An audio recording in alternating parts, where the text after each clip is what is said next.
If Christ is king, how should the Christian consider the kingdoms of this world? What does the Bible teach us about human authority and what it means to love our neighbors and our enemies?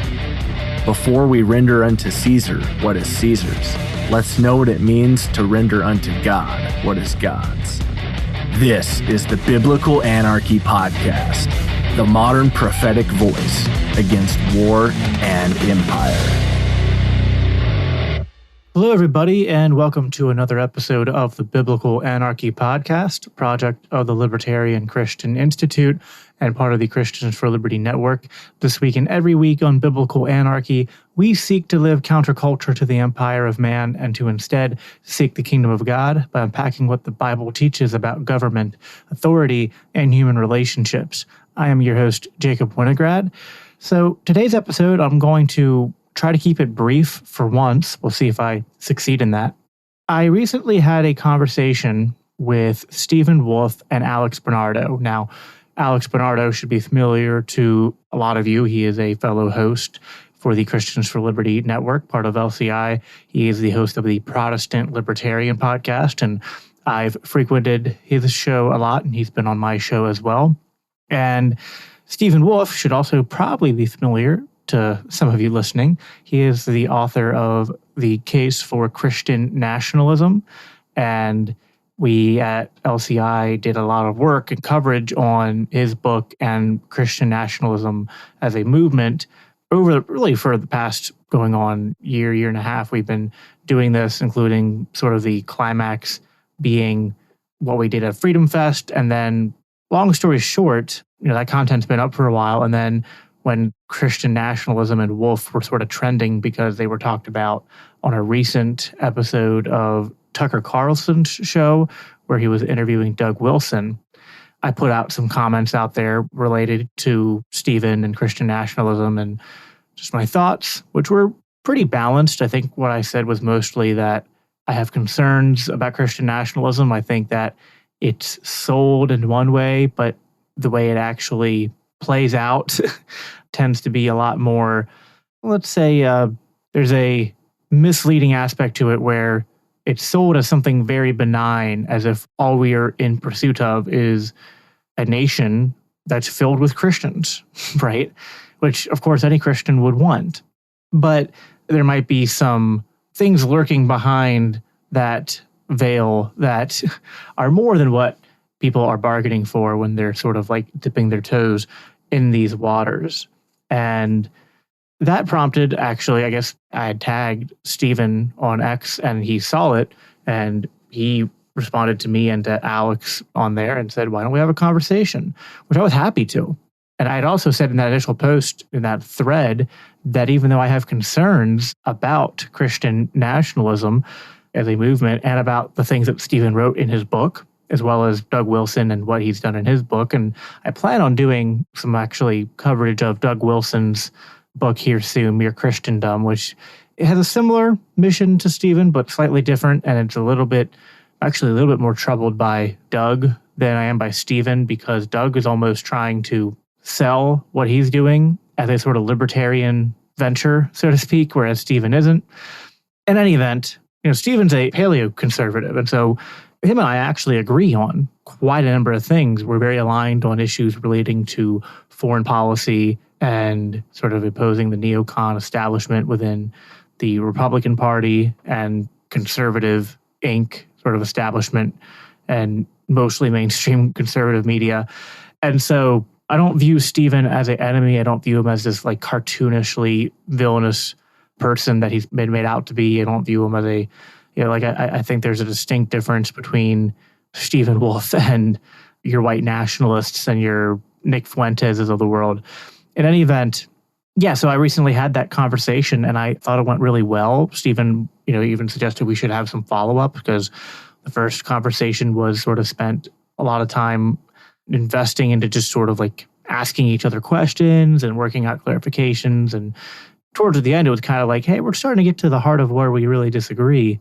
And we ran out of time. Stephen was dealing with some technical difficulties. I thought I'd just record a little bit of a reaction to that conversation here, and then have a link for you guys to go watch that on the LCI Green Room. And I'm going to publish it on my audio feed as well as a bonus episode.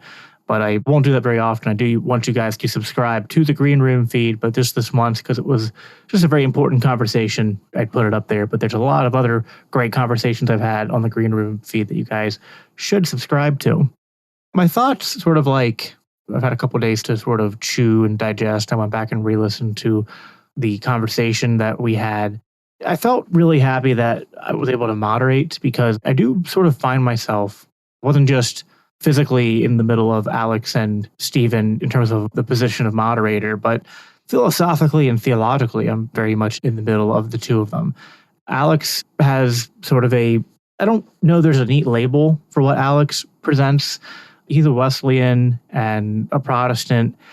I think he's influenced a lot by N.T. Wright and Scott McKnight and a few other biblical writers and scholars who have sort of pushed a sort of message in terms of how to view the gospel, how to view what faith means. And I've talked to Alex about this on my show. It's very similar to the view that Preston Sprinkle talks about as well, that like to be Christian is inherently political. And although there's part of that I affirm, there's also a part where I can be concerned that it goes too far. And then on the other hand, Stephen is Reformed like I am, although he's a Presbyterian and I don't like using the word Baptist. And I don't even like using the word low church, but I guess you got to pick one. It's like either I say I'm a Baptist or I'm a low church Reformed Christian. In any event, even though I'm in similar theological field with Stephen on that, A, I'm not a Christian nationalist, and B, he has this weird two kingdom view, and it's very interesting how that plays out because I take more of as recent episodes would suggest, a Kuyperian comprehensive kingdom sort of approach, which contrasts with the two kingdom view. But it's funny because I usually critique the two kingdom view because I tend to think it's too isolationist or retreatist from the world and from the culture and from politics. But Stephen's sort of using it in a different way where, I guess if I was going to summarize it, it seems like Stephen is saying, well, these are just two kingdoms, right? There's the kingdom of God, and that's heavenly. Then we have earthly kingdoms, and although Jesus is Lord over them, really the way we should operate in these kingdoms doesn't have too much to do with what the Bible says, because the Bible is not really aimed at those things. Those are things that we come to conclusions on based on just sort of natural law and the study of philosophy and using reason. And so he even, like, this isn't a pejorative, self-described, he says his views are a little bit more influenced by the classics and a little bit medieval, I suppose. And his words, he said, he supposes. So even though he's not Kuyperian, he can sound like some of the hardcore Kuyperians who are chomping at the bit to push something tangential to a Christian nationalism. Stephen doesn't fit neatly in a box. And I think that's partly what I appreciate about him is that he's sort of an original thinker. He's not a straightforward theonomist, not a Rushdoony guy. There's a biblical worldview he's using, but then he makes arguments that are sort of based on these syllogisms that are based on trying to understand man at his core and what is natural to man. And so part of what I missed the first time I read his book, which I got more the second time, which came out in the conversation, was I suggested I thought he was just making an assertion that civil governance was natural to man. And what I meant by that was that I was kind of just bringing my own presuppositions onto his description of his worldview. And so when I see someone talking about civil governance, I'm automatically thinking about, I'm defining civil governance as those authorized by God to use force in pursuit of civil justice. And I just couldn't think of at the time, how could you have something like that in a pre-fall world? But he's using civil governance much more broadly. He's saying any governance, any hierarchy, any authority, any humans cooperating to delegate different parts of civil society and cooperation on any level would fall under civil governance. And that's something I really want to get into him with, because I don't, and this might be like he has not really a biblical explanation of this. He's talking more from some kind of like human-derived philosophy in terms of, you know, how things work. But what it comes across to me as is he's essentially making, and again, I don't mean this to be derogatory or to sound like I'm trying to put Stephen down as a I don't know, a nimwit or thoughtless. I know there's some people who are probably I know some people at LCI were a little bit, maybe I wouldn't say frustrated, but like they were like, oh, I would have, like they would have gone into this differently than me. They would have gone in like really trying to go after the points that are disagreeing and to kind of take shots at Stephen. But I was like, I didn't want to do this for some kind of like victory. It's like I want to have good conversation. I want to learn what people are saying, and I'm in the business of understanding and persuading. And even if I can't persuade Stephen, I want to be able to really engage with the core of where he's coming from, and then, kind of at least identify where I think his fundamental error is, and then go from there. It would be easy all the way along just to kind of fight and punch back using libertarian language and such. And again, I don't know who that would convince. It wouldn't convince Stephen. It wouldn't keep the door open to future conversations. So there's just not much use for that kind of strategy. I guess it's better for clicks and views, which I was talking to my pastor about, and he likes to tease me a little bit. And I was like, I'm not in it for that. There are certain things I guess I'm a little bit more passionate about that I would debate on. And I guess by my fruits, you would know this, right? Because a couple of the debates I have done, which I wasn't nasty in them, but I was more willing to draw those dividing lines. Like my debate with Jack Lloyd, I was willing to come out and be like, no, we're not going to talk too much about how we agree here, because this is a big disagreement and it's an issue that's very important to me, where you're justifying the mass slaughter of thousands of people. I don't see that in Wolfe. And I know that some people are going to be like, oh, this view is going to lead to all sorts of problems. But like when you talk to him, he's very reasonable. Like he was like, well, I think it's permissible and right that we should use civil authority to stop people from using drugs because it's not good for them. And, we should be ordering society to push people towards the good. And I was like, okay, but what if it doesn't work? Because we have a lot of evidence that kind of shows the war on drugs at any level has been a failure. Like people still do drugs, and then instead of doing it in a safe manner, they're doing it in the black market. So it's less safe, which means they end up using harder drugs that are laced with things and leads to more death. They're also empowering, because it's a black market, they're empowering the cartels and leads to not just violence here in America, but leads to the empowering of these cartels in Mexico and South America, which then creates violence there as well. And so I'm like, okay, like, it's not just as easy as what she agreed with. It's like, there has to be force for certain things to, be stopped. And so it's like, all right, well, some things require such a inordinate, unbalanced amount of force to try to correct it that you're going to create more harms than the harms of the thing you're trying to stop. And he agreed with me. Like, he's like, yeah, like I'm not a theonomist. I'm not like, we have to use the government to ban things that are sinful or bad or forbidden, regardless of an evaluation of the outcome and other externalities. And a law has to be, his own words were, law has to be righteous, but also good. And it's not repeating himself. It's like righteous, like in terms of like going after something that's just, but then also like it has to work and not be aware of those unintended consequences. Like and Stephen's anti-war. He's anti-imperialism, anti-globalism. He criticizes the church and governing authorities today in a similar way that I do. And so this is so funny. Like this gets into things I've seen other people struggle with. Like I know people have given Dave Smith and others in our movement a lot of flack when they're like, well, why are you chummy with these people and then nasty towards these other people? And it's like, because there's this kind of like respectability politics that pervades the mindset. And people are like, they would expect me to have a lot of kind words to say for someone like Obama or George Bush or McCain, and to kind of be more willing to be combative with a Stephen Wolfe.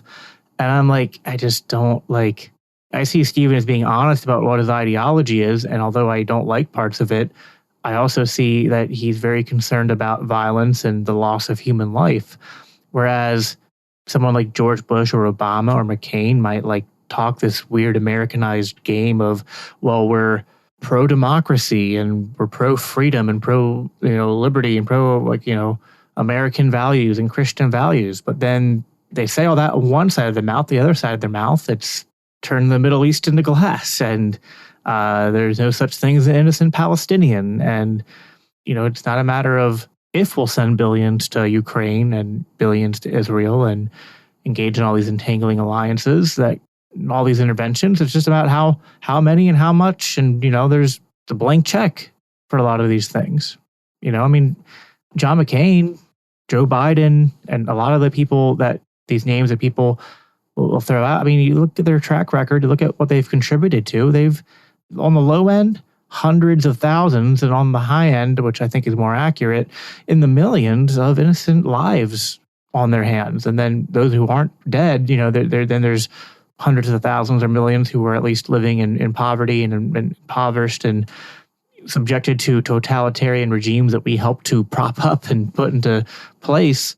So, yeah, it's like, why would I punch at them all with equal fervor? I don't have interest in punching at Stephen Wolfe. I have an interest in saying, hey, here's where you and I are very much like motivated by sort of the same things that we see that are wrong with our society and with our government.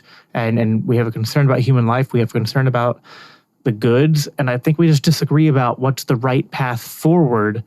And let's talk about that. But in the meantime, even when we're coming away disagreeing, we're kind of still working towards the same ends, and we have the same political enemies, so to speak. And I just recognize that reality. I guess to backtrack to what I was saying before, like Wolfe has this view of civil governance that just suits more than I would say it should. And I guess my problem with that is that what Wolfe is doing, and then this comes out in the book as well, and he even said this on the podcast that we did together, that he's a little bit more collectivist than Alex and I. And it's not that, and I feel like he was a little bit straw manning the libertarian position. And we tried to address that. Alex tried to give an answer like, well, we're not saying we're atomized individuals to the point where we don't need communities, we don't need church, we don't need parts of society or civil society to maximize our well-being or to live godly lives, to live the way that God has designed us to live. But there's a proper sort of biblical view of the body of Christ and of the right way that communities are supposed to interact with each other. And there's a level of that of course requires human cooperation, that requires humans to form relationships with one another and understand that we all depend upon each other to varying degrees for different parts of society to function well. And it's funny because Wolfe talks about how he thinks we should just kind of go by reason and logic and sort of like human philosophy and stuff to derive what we should do politically. And if he were to do that, that almost would make my job easier, because I feel like if we're just having a battle of secular or at least like neutral political philosophies engaging with each other and battling one another, well then, yeah, I mean, I'll put my money down on libertarianism any day of the week there. And again, this is going to sound more reductionist than I intend it to be, or maybe more insulting than is really my heart. But I just feel like the entirety of Wolfe's book, it's like a 400-page some book. I just feel like I take the not even 100 pages, or it's barely 100 pages, depending on the format you get it in, because they come in just varying sizes. But The Anatomy of the State by Murray Rothbard, I feel like that just completely tears apart this sort of political framework that Wolfe is using. This idea that we are the government is almost what comes to mind when he talks about civil governance being just kind of the things that we do collectively. It's like, well, when you call government just the things that we do collectively, maybe that's not what he means. I'd like to hone in more on that next time I talk. But if that is what he means, then I think that there are major problems that come alongside that. And I think it's important to realize that government, in terms of what we're talking about, civil governance, it's not everything that we do together as a society. Because if you're going to do that, well, then you're conflating the things that we do as a society with the instrument of coercion. And maybe he has just a messy way of trying to reconcile that. And maybe he hasn't thought it well through yet. And if he has, it just hasn't come out clear in his books and writings and podcasts. It almost feels like he's applying a bit of a consequentialist approach to politics. Because I was able to move him on a couple of things to be like, well, yeah, if the consequences of this were bad, then we shouldn't support it. But The problem with consequentialism is it still has to be tied to some kind of deontological principles of how do we even gauge if they're good or bad.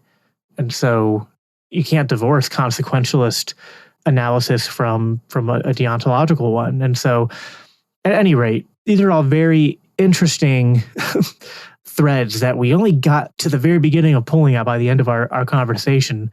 But I'm hoping to talk with Stephen again at some point in the future. And I have other conversations lined up with Christian nationalist types and those kind of with a similar worldview in the works as well. So that's all I have for you guys today. I guess I could have just summed this up by saying I think Rothbard wins out against Stephen Wolfe. And I think Rothbard beats out against classical thinkers. I think Rothbard and libertarian anarchism is the culmination and completion of what human reason and philosophy can derive in terms of a political philosophy. And what's funny is I spend most of my time trying to make sure that I marry Christian theology and libertarianism in a way that doesn't do eisegesis, right? I'm convicted that natural revelation and special revelation should correlate with one another. And when you listen to the interview with Wolfe, you might understand where I'm coming from, where it kind of seems like he's either saying no to that, or he's maybe kind of like somewhere in the middle trying to have his cake and eat it too. I'm not sure, but it was a fun conversation nonetheless, important topics to consider, and definitely going to reference this conversation some more in future episodes. So that is all I have for you guys today, though. I look forward to talking to you guys again next week. Until then, remember, live at peace and live for Christ.